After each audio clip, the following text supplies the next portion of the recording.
that I must bid you farewell. Hereafter, in a better world than this, I shall require more love and knowledge of you.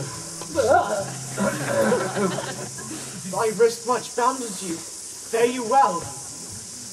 Not more trifling than talking to the mother, from tiring Duchess unto tiring brother. But heavenly Rosalind! Cousin! Rosalind! Cupid have mercy, not a word. Oh, not one to throw at a dog. Thy words are too precious to be cast away upon curs. Throw some of them at me. Come, lame me with reason. Oh, then there were two cousins laid up. Oh, whether one should be lamed with reasons and the other mad without any. But is all this for your father? No. Some of it is for my child's father. Oh, how full of bribes is the working day world. They are but birds, cousin, thrown upon thee in holiday foolery. If we walk not in the trodden paths, our very petticoats may catch them. I could shake them off my coat. These birds are in my heart. Hand them away. Oh, try if I could cry him in heaven. Oh, come, wrestle with thy affliction. Oh, they take the part of bitter wrestler than myself. A good wish upon you. You will try in time, despite of a fall. But turning these jests out of service, let us talk in good earnest. Is it possible on such a sudden that you should fall into so strong a liking with Orlando, Sir Roland's youngest son? Oh, my father loved his father dearly. Doth it therefore ensue that you should love his son dearly? By this kind of chase I should hate him. Oh, my mother hated his father dearly. Yet I hate not Orlando. No, hate him not for my sake. Why should I not? Does he not deserve well? Well, let me love him for that, and you love him because I do.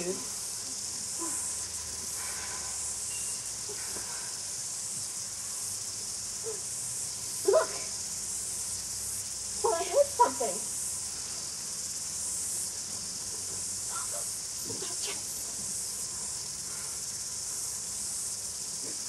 Mistress, dispatch you with your safest taste and get you from our court. Me? You, cousin. Within these 10 days, if thou beest found so near our public court as 20 miles, thou diest for it. I do beseech your grace. Let me the knowledge of my fault bear with me. If with myself I hold intelligence, or have acquaintance with mine own desires, and that I do not dream or be not frantic, as I do trust I am not. And dear aunt, never so much as in a thought unborn did I offend your highness. Thus do all traitors. If their purgation did consist in words, there is innocent disgrace itself. Let it suffice thee that I trust thee not. Yet your mistrust cannot make me a traitor. Well, tell me where all the likelihood depends. Thou art thy father's daughter, there's enough. Well, so was I when your highness took his kingdom. So was I when your highness banished him. Treason is not inherited, my lady. Or if we did arrive it from our friends, what's that to me? My father was no traitor. Think good, my ladies. Mistake me not so much to think my poverty is treacherous. Your sovereign, hear me speak. I Celia, we stayed her for your sake, else with her father she ranged along. I did not then entreat to have her stay. It was your pleasure and your own remorse. I was too young at that time to value her, but now I know her. If she be a traitor, why, so am I.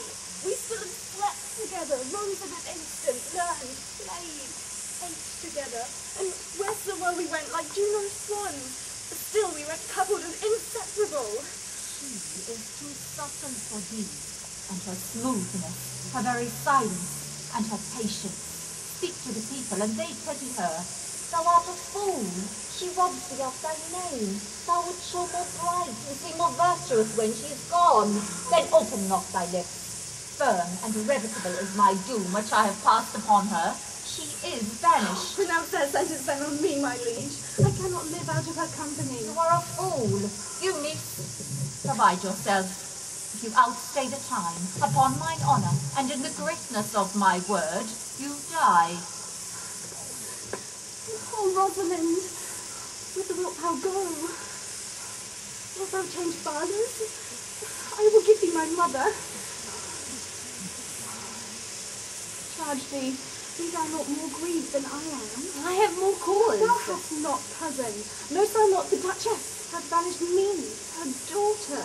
That she hath not. No, hath not. Rosalind, lacks then the love which teacheth thee that thou and I am one. Shall we part? Shall we be sundered? No, Let my mother seek another heir. Therefore, devise with me how we may fly, whether to go and what to bear with us. And do not seek to take your change upon you, to bear your griefs yourself and leave me out. For by this heaven, now as our sorrows pale, say what thou canst, I'll go along with thee. Why, whither shall we go? To seek my uncle in the forest of Arden. Well, alas, what danger will it be to us, maids as we are, to travel forth so far? A beauty provoketh thieves sooner than gold. I'll put myself in poor and mean attire, with a kind of umber smirch on my face, the like do you, and so we shall pass along and never stir a sailor. Were it not better that I did suit me all points like a man? Well, a gallant kirtlet upon my thigh, a boar spear in my hand, oh, and in my heart, lie there what hidden woman fairly will. We'll have a swashing in the martial outside, as many other mannish cowards have, that do outface it with their semblances. What shall I call thee when thou art a man? I'll have no worse a name than Jove's own page. Therefore, look you call me Ganymede. But what will you be called? Something that has reference to my state. No longer Celia, but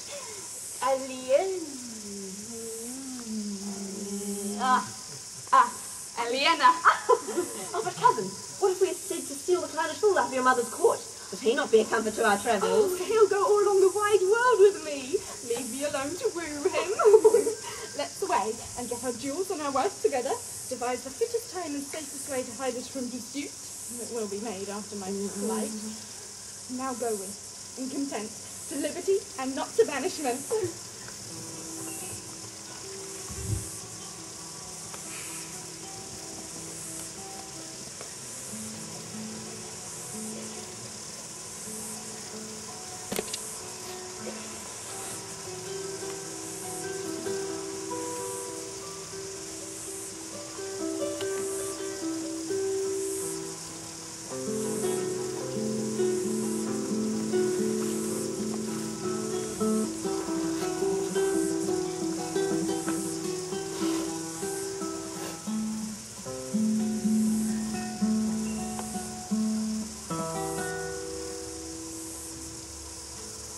Now, my co-mates and brothers in exile, hath not old custom made this life more sweet than that of painted pomp?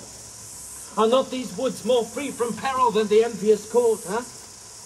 Here, feel we not the penalty of Amiens, the icy fetch, and the churlish chiding of the winter's wind, which, when it blows and bites upon my body, even when I shrink with cold, I smile and say, this is no flattery. These are counsellors that willingly persuade me what I am. Rich are the uses of adversity, which, like a toad, ugly and venomous, wears yet the jewel in his head.